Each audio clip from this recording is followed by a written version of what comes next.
Welcome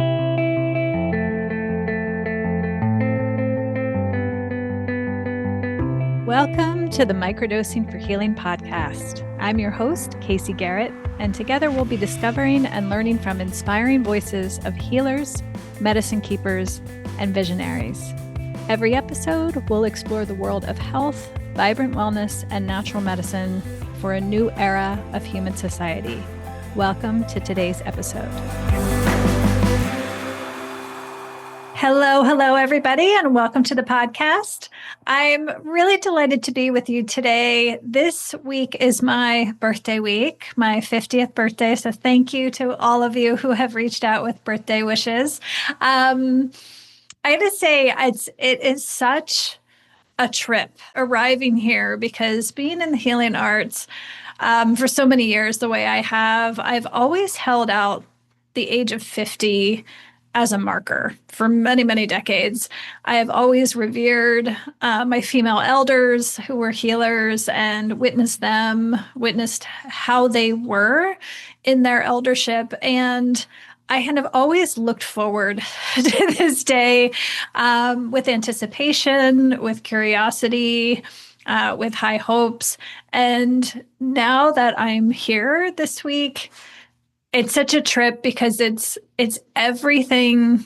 It's everything I thought it would be in some ways, and also completely beyond my expectations of what I thought it would be.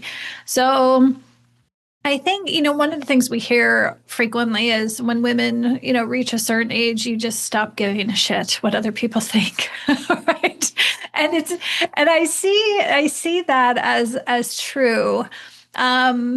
Now that I'm here, that's certainly it. But I think the way I would articulate that, I think if you have been, especially if you've been working in contemplative practice in the healing arts, if you've been doing the quote unquote work for many years and arriving here, you reach this place of embodiment that is beyond self, beyond mind, and you really start to open up and see everything that you have ever been through.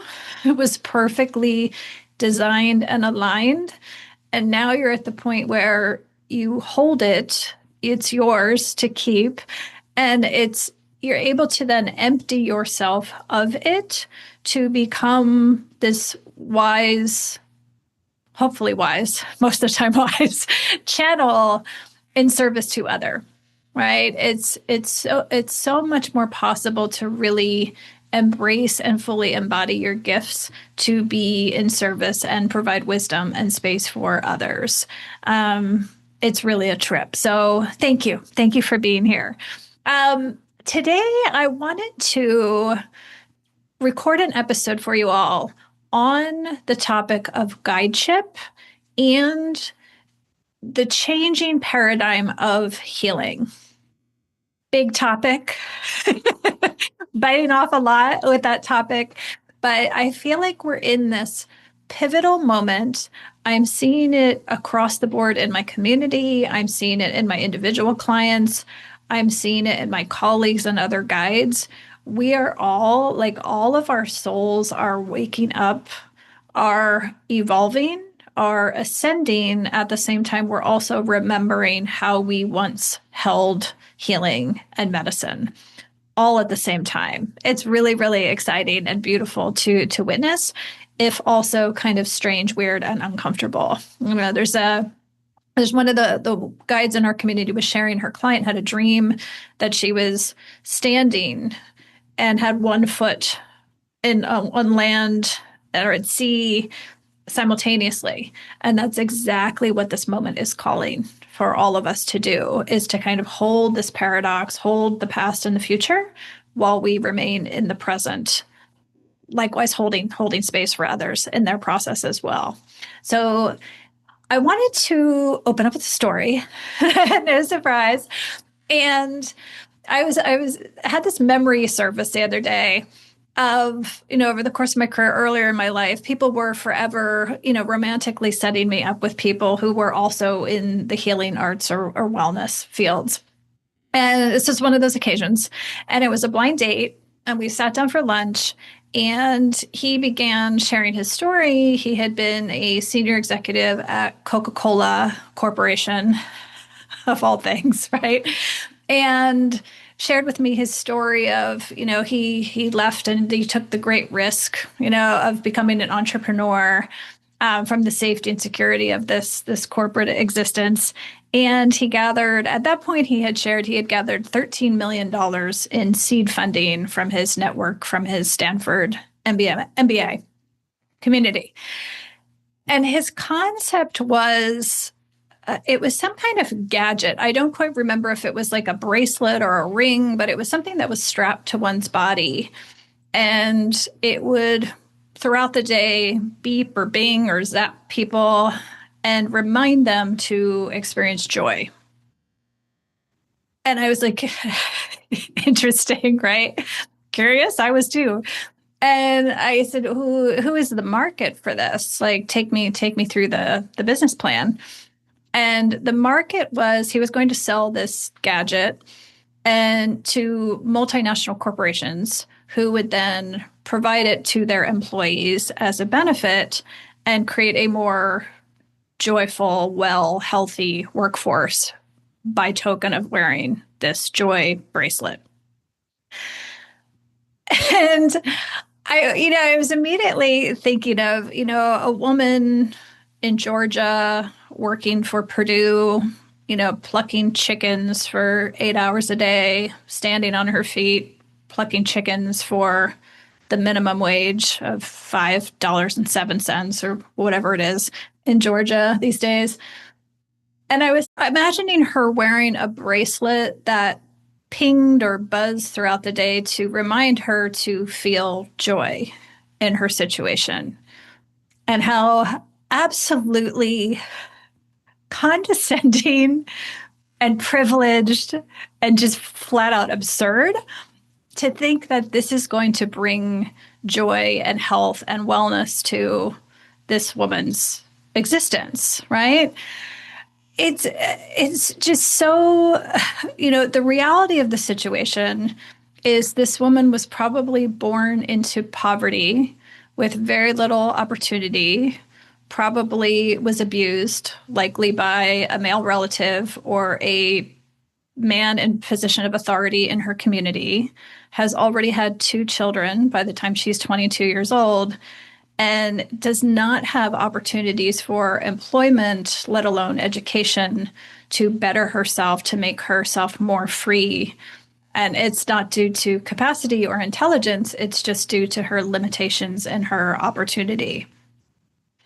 And for someone with an Ivy League MBA to think that they're going to solve for this with a bracelet that's going to buzz to remind her to feel better about her situation is, we all know that's like pretty absurd, despite the fact that he raised $13 million behind this concept, right? And so this memory came back the other day, and beyond just amusing me and its absurdity, I was reflecting on how that thinking, that line of thinking, is pervasive across every strata of our healing arts, our therapeutic models, our frameworks, our medical models. At their heart, everything we have experienced in our lifetime is centered upon the idea that something is wrong with the individual. It is a problem to be fixed or solved for.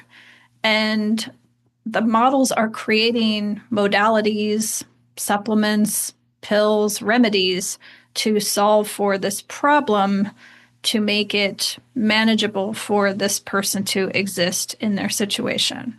We see this across the board, right? Is in our therapy models with, there's a pill, a supplement, a gadget, strap this thing on your wrist, strap this thing on your head, magnetize your brain, stimulate your brain. All of these things don't take into account the larger ecosystem and system that we are all clunking around this earth in, right? And until we solve for that, until we start to pull ourselves out of these frameworks of thinking that it's the individual problem, the individual condition, the individual symptom, and creating the remedy and modality to solve for that, we need to start reorienting ourselves as healers, therapists, coaches, doctors, all of us together, and reorienting ourselves that we are healing and providing growth and transformation in people so that we can create an entirely new culture, ecosystem, and frequency that we are all together operating in as humans. Because until we do that, we are going to continuously be chasing our tails, chasing our tails, creating things, innovating things, creating new pills and remedies when nothing is going to solve for that, right? Nothing is going to solve for our environmental issues, our planetary crises, our climate crises, these larger societal things that until we are all free, none of us are going to be free. So how do we do that? And that's what I wanted to talk about today. Like it's one thing to go, yeah, right? Lots of you listening are like, yeah, well, this is no news to me, right? It's how do we do this? Like, how do we start to together kind of redesign and steer this ship?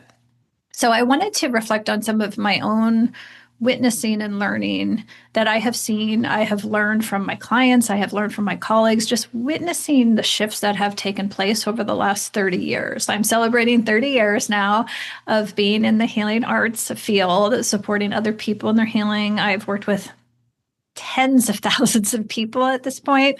And it's really, the change is underway. It's really kind of coming up into people's real lives, and we can see the changes taking place. And it's how do we harness that momentum that we're seeing to continue to turn this around, right? So, one of the things that I share with the guides in our community is when you are receiving new clients at the outset, to completely transform at the outset your relationship with them. One thing I think is really important is to meet people soul to soul, right? They're not a symptom, they're not a condition, they're not just a body, right? They are a whole person. And the whole person is the center of that is a spirit and a soul. And so I work with people across the spectrum, a great spectrum of age and background and demographic. I work with teachers, I work with lawyers, I work with children, I work with adults. I work with a future king, I work with an NBA player, I work with a rock star. Like everybody comes with such different and sometimes very distinct identities in this particular lifetime. But each and every one of them, when they come to me, I view them as a soul and a spirit that is eternal. This happens to be the costume that they're wearing this go around, right? But I view them as a soul that is everlasting. And so their growth is, there is no youth, there is no elderly, like, right? It's all a continuum. And so when you're working with someone who is in their 70s, and they might go, oh my gosh, it's taken me this long to get to the person and awareness that I am now. Not true, not true. Like you might be 70 is something in this lifetime, but you're about to be a baby in another lifetime, and you're going to have new lessons to learn. And so I view people as a soul and a spirit and in a continuum versus like, this is just one lifetime. This is one little movie that you're in this lifetime, and you're going to be in many more, highly likely. So when you meet people as a soul, as a spirit, it really is helpful to help them decondition from all of the deep, deep, deep identity, narrative, story that has been built up over time. We, for better or for worse, especially in the healing world, have been heavily into the trauma narrative, that healing means talking about your trauma. And it's not to discount giving voice and expression to what our experience has been, But that has been kind of the end all be all to most of our healing and our therapeutic models, is to come and talk about the harder things that you have experienced as a human over and over and over again. And right now, I find collectively, like all of my clients in various ways are saying to me, I am so sick of my story. I'm so sick of my story. I've been talking about my childhood. I've been talking about my trauma I experienced for so long, and it's not getting me anywhere. Like I'm still stuck. I'm kind of like spinning my wheels in this mud over and over and over again. And all of the healing and the work I've done just keep me focused in that story. Right. And so people are seeing that. I also work with a lot of counselors and psychotherapists too, who say like they can't do it. They're like, I can't do this anymore. Like I can't sit and listen to people complain.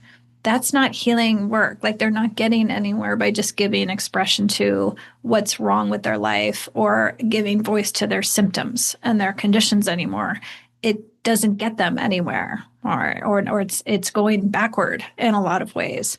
And so again, I don't want to discount by any means what people have been through and experienced in their life. Like cultivating, part of healing is cultivating an awareness of our life experience so that we can connect the dots and recognize our patterns and create an understanding of ourselves and an awareness of ourselves. But at a certain point, healing becomes transcending that, transcending our stories, transcending our narratives, transcending what happened to us in this particular lifetime, transcending, what our parents did or did not do, what we did receive or we did not receive. It becomes bigger than that. And so you're not healing does not mean by dismissing or minimizing trauma or traumatic situations that you have experienced in life. It's more so stretching your capacity, stretching your experience of life so that what happened to you just becomes part of your human story, not the definition of this lifetime, right? A lot of our healing modalities chunk people into let's congregate around our shared identity of this condition or this symptom or this being a victim of this thing. And at a certain point, if we're not moving forward in that, it's easy to get stuck in that identity. That's why part of this friction we see in medicine work, because with medicine work and support with nature, people can transcend beyond that quite quickly sometimes and have this amazing expanded perspective of themselves, their life, why they're here, and their trauma makes more sense then. Like they hold it very differently ever after. And then part of healing and part of guideship becomes holding space for that person to step into this new awareness and experience of life for themselves after so many years sometimes of limiting themselves by their own story. I can't do this. I can't do that. I am a victim of this. And sometimes it keeps us very small and very immature in a lot of ways. It's sneaky that way.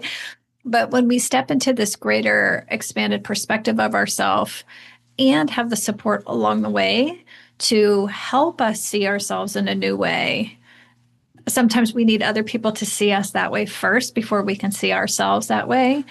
This is the future. This is the future. And I believe this is how we change things at an ecosystem level. There is no gadget. There is no pill. There's going to be no blinking, buzzing bracelet or headset that gets us out of where we are now.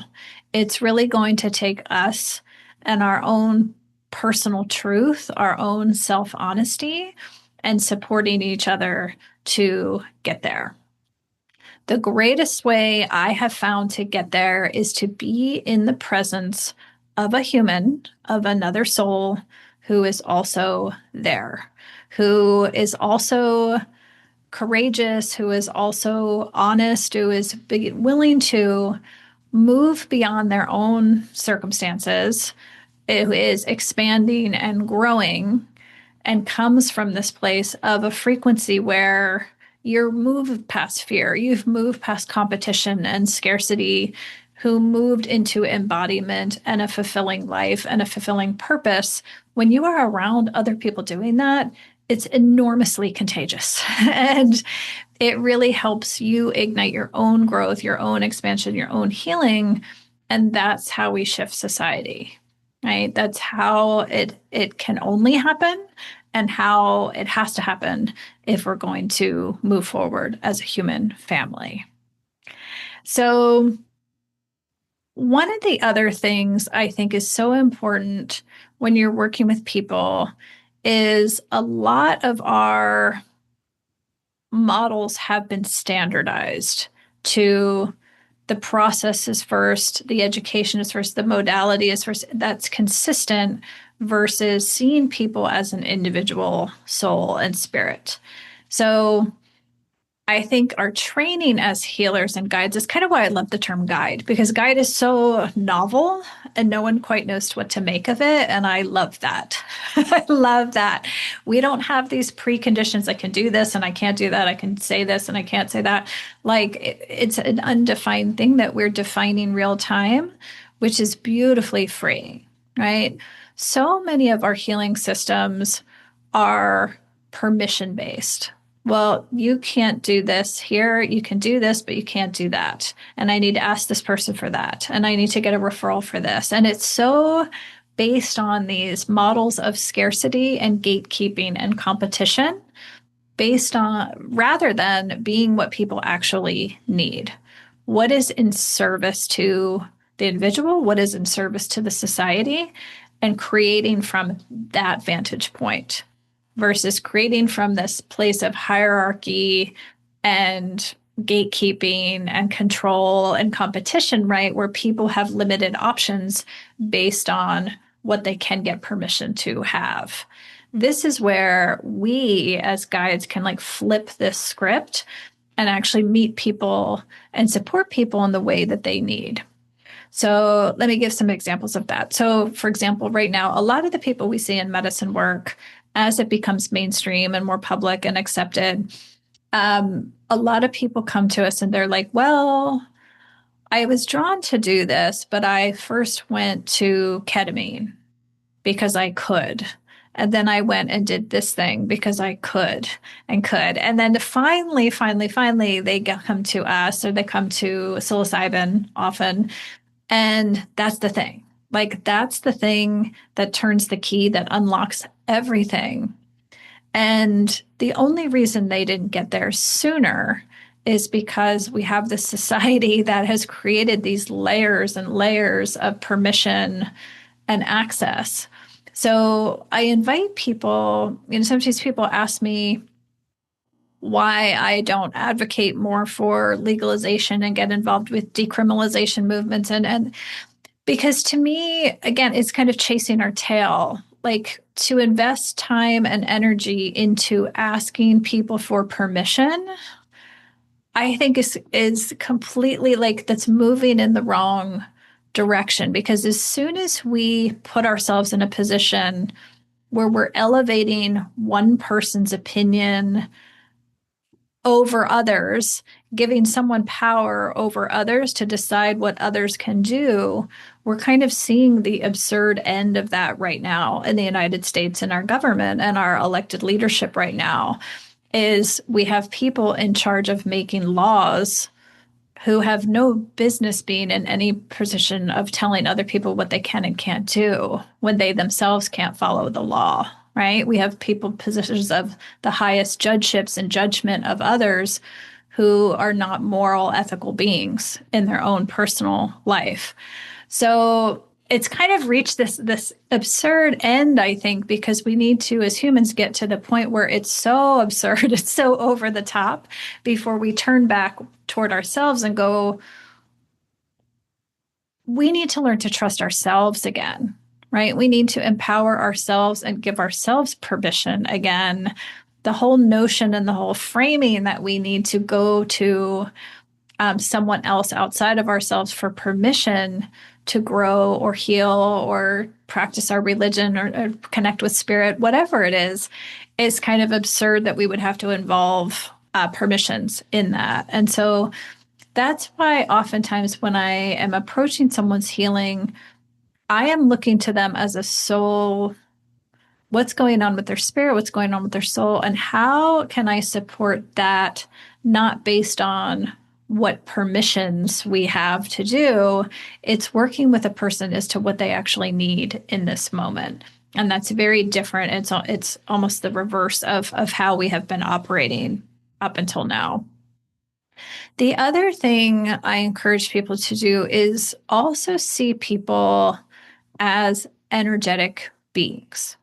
So when someone is presenting, whether it's a physical symptom, whether it's emotional, mental health issue, whatever that is that they're coming to you for, instead of framing it so specifically, think of it as, what is the energy behind this? What is spirit communicating to them? If they're working with medicine actively, like, how is the medicine working through them? And what is it saying? And why is it tied to this specific symptom, condition, body part? That is often a means of communication, a very strong means of communication that just happens to be not known but to our human minds, right? It's far, far older and far, far wiser and far, far more intelligent, in my humble opinion, than our human minds are. And so when you're viewing people as energetic beings and working with people at an energetic level, the way you approach them to it, again, it's so individual and so nuanced compared to what our healing models are. Like, so many of our healing models are approaches and methodology and, procedure. And I take people through my 10-part framework and these things, right, that are assuming every soul is going to fit inside this box. Versus, for some people that'll be very well suited for, but others it won't be. So, for example, when you're working with people at an energetic level, you can work with them differently to support them, whatever it is you're doing, be it medicine work, be it breath work, be it yoga, whatever it is. You can help them, support them, and guide them based on their energy and their unique energetic blueprint. So, for example, if I have someone come to me and their energy is very much directed and their attention is very much directed inward, right? They've had a lot of therapy, they've done a lot of self-development and work, and everything they have done up until now has been focused on the self, to their detriment. And then when I look at their life too, a lot of the friction in their life has been too much focus on themselves, over identifying with their story.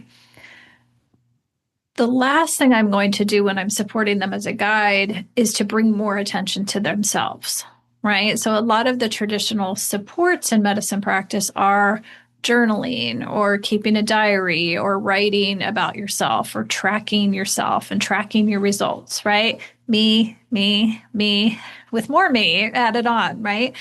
This is not going to support their growth because energetically, part of them being out of balance in this lifetime is too much focus on the self. This is big right now, the humans. And so what is much more healing for them would to be supported by practices that are more relational, that involve them in the world, interacting with the world. They might be it might be with people and their family dynamics and their relationships. It might be service to other people. It might be just building awareness of themselves in relationship to others, noticing their day-to-day life, noticing how they interact with people. It might be their interaction with nature, the natural world, with animals, with the elements, bringing their body into more tactile context with the natural world versus just, again, more focus on self.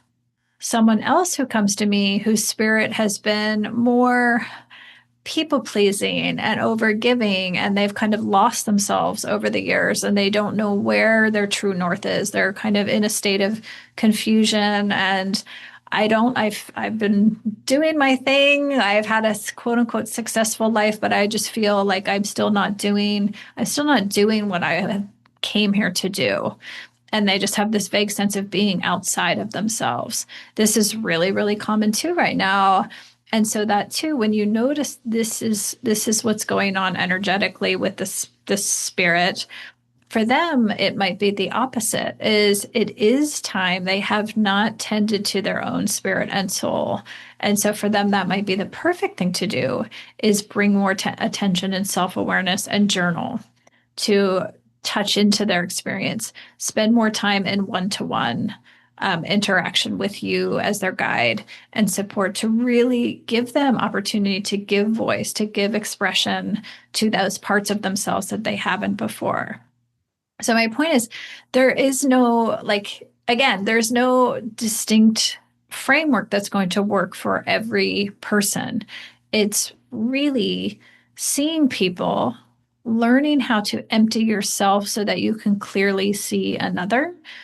That's what differentiates guideship, I think, from anything else, right? From these siloed, often artificial ways of being that are created in large part to create professions, to create fixes to problems that we often made ourselves. Right? I know. I know. So one of the other things when it comes to trauma work, I work with a lot of guides who have done quite a bit of their own healing from trauma and their experience, and also studied, trauma and read a lot of books about trauma. Others that I work with have not worked with people yet, and they're very intimidated to work with things. And that I get that question a lot. They're like, how in the world, like, how do I build the capacity, the education, or the training to be able to hold space for these things? I think it's really important to get training. There's a lot of wonderful books. There's a lot of wonderful trainings and courses and teachers out there to teach you about trauma. And I think that's important to do because we lack this education in our society. And so people don't understand that a lot of human behaviors, some of the more challenging human behaviors, are mechanisms of defense and protection to things that that person has experienced. So I think it's great to have literacy around trauma and how it manifests in someone's real world, so you know how to read people, how to guide people, and recognize when they're doing their things that they do, right? Because we all, as humans, like we all do our things that we have. So to that extent, it's important to have that background and that training.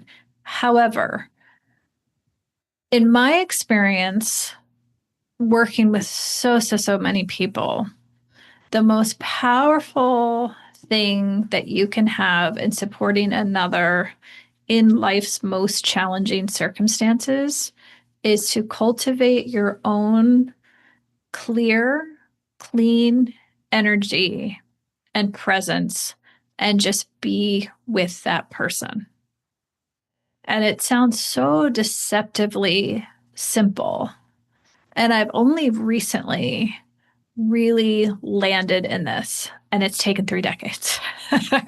I remember one of my very first clients. I was like I had just gotten my Reiki attunement, and I was so excited. I had like my business cards made, and I think it was like my first client who was unknown to me found me, and I was so excited to have my first like professional client.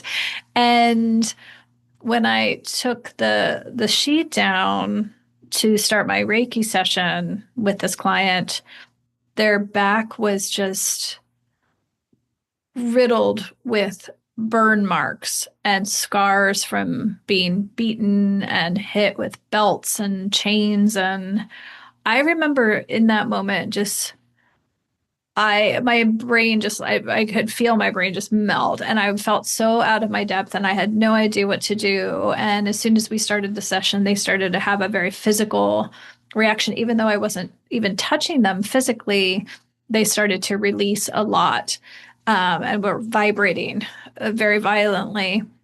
And I remember going to my mentor and my teacher after that and sharing with her, and she taught me, and I felt so out of my depth, and I was like, I don't know how to hold something like this. I'm 19 and I have no idea.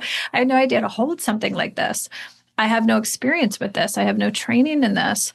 And she was like, yes, you do. Yes, you do. And she said, what did you do? And I said, I just stayed in it. I just stayed in it. I didn't know what I was doing, but I just stayed in it. She's like, that's all you needed to do.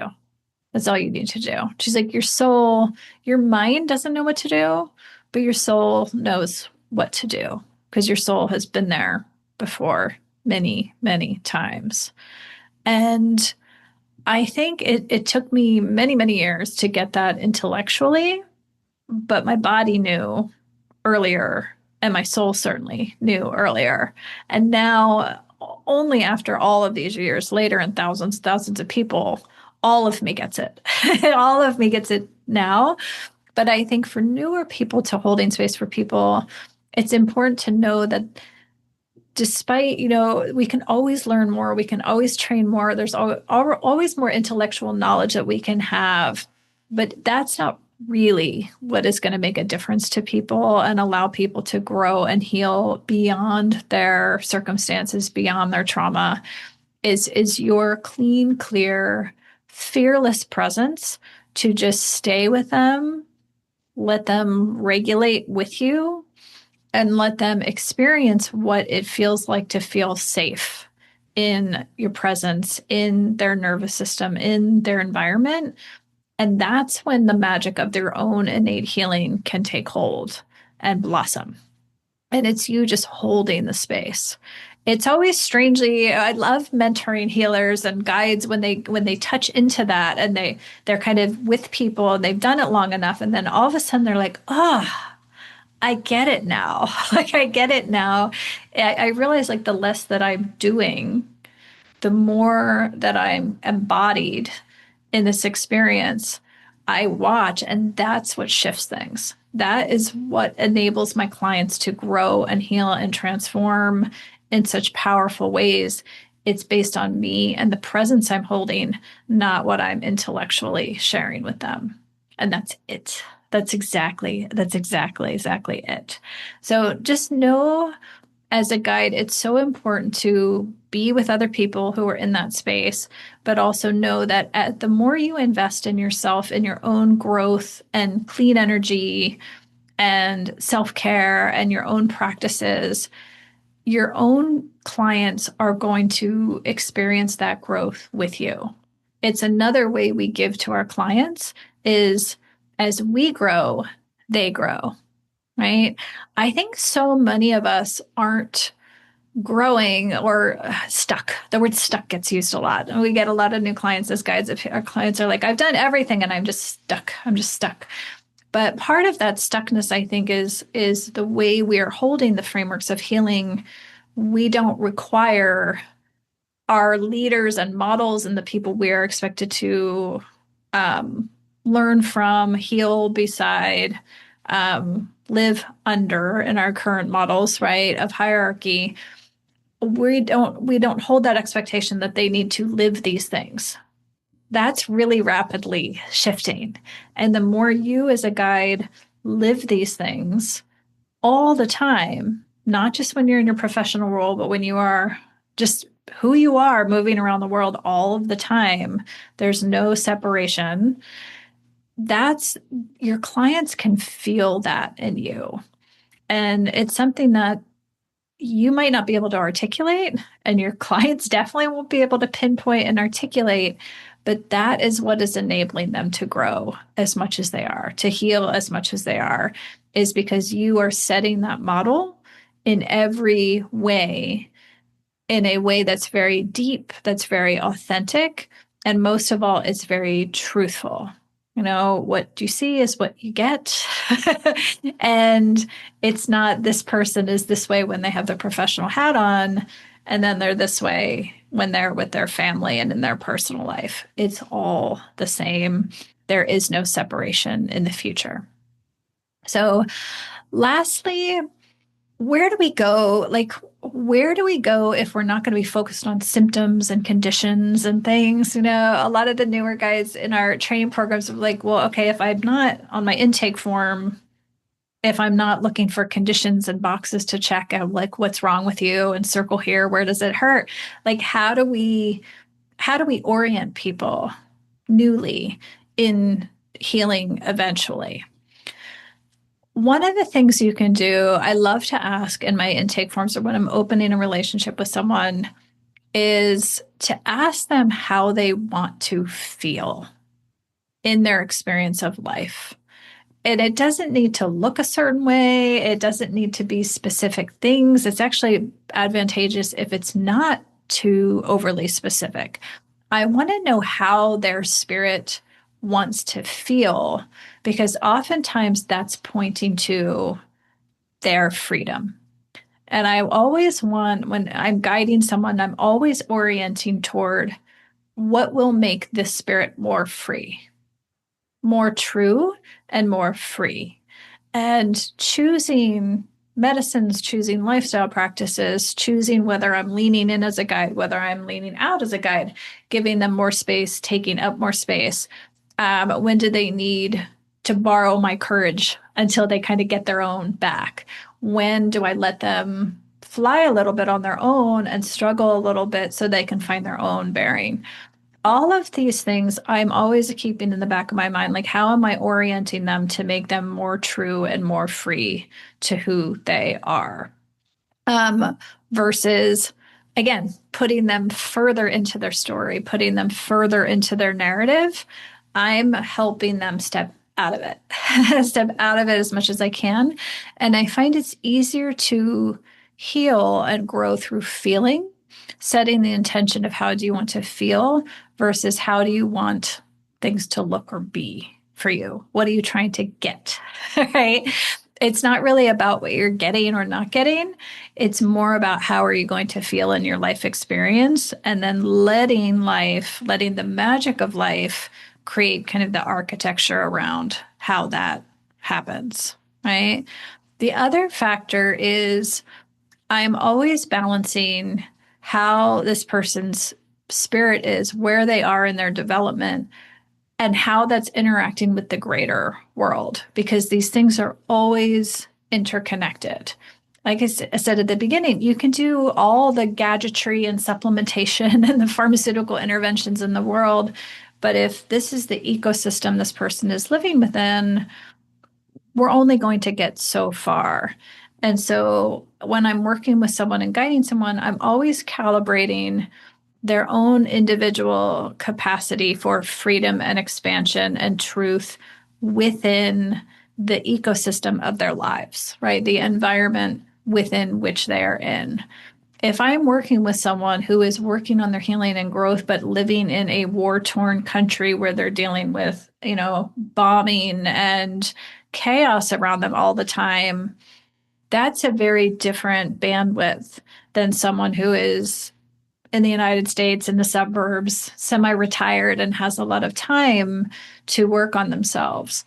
And so again, you're always listening for the larger whispers and the larger background of what is going on with someone's life and working within that framework, right? So as they grow, stepping your guideship and your support along with that cadence so that their nervous system can stay regulated where they step into greater and greater and greater experiences and potentials within this particular lifetime that they find themselves in with you. It's such an exciting time. It's such a bewildering time in some ways.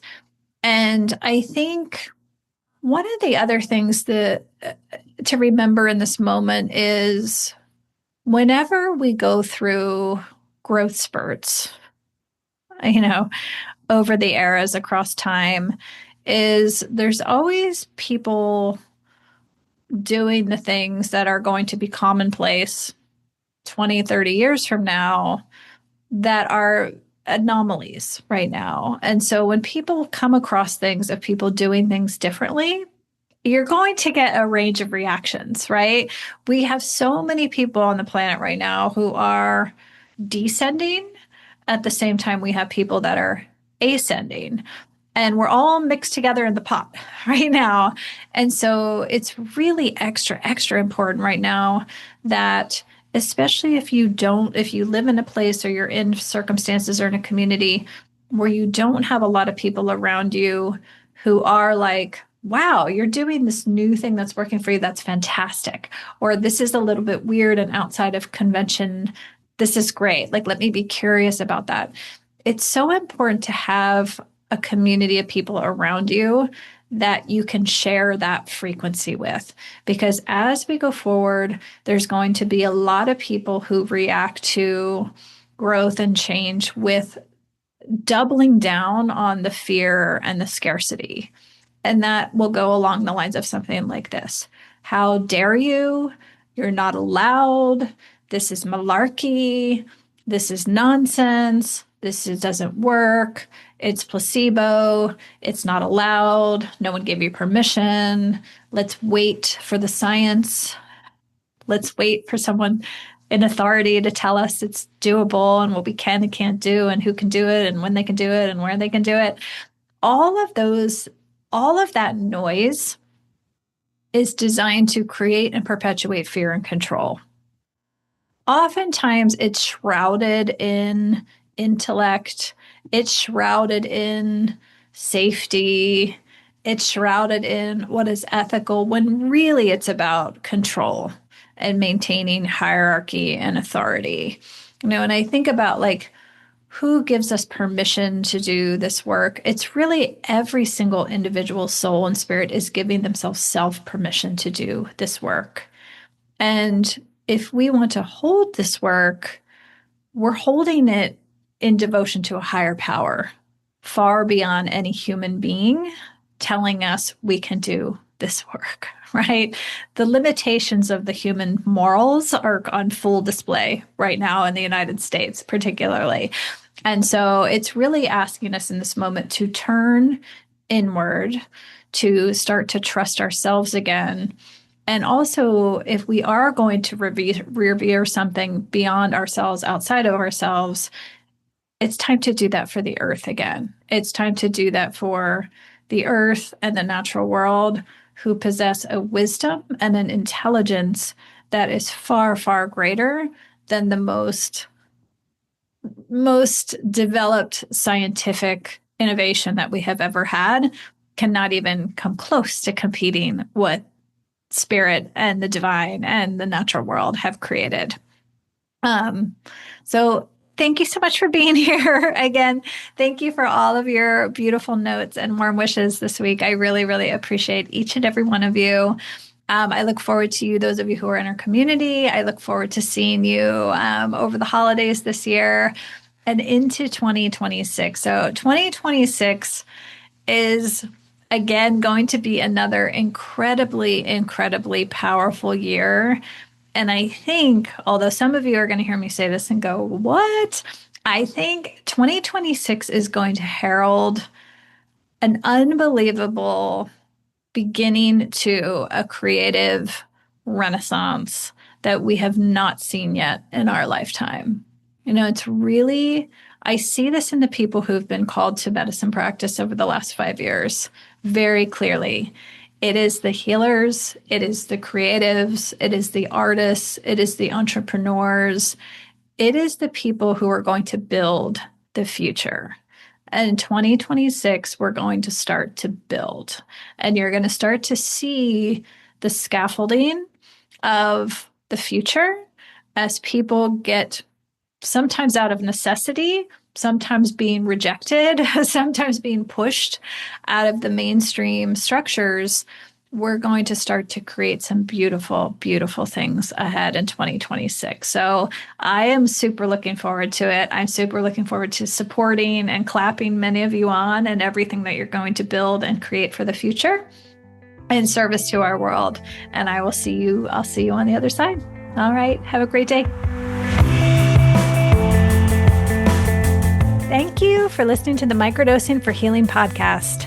Ready to take the next step? please visit us online at microdosingforhealing.com.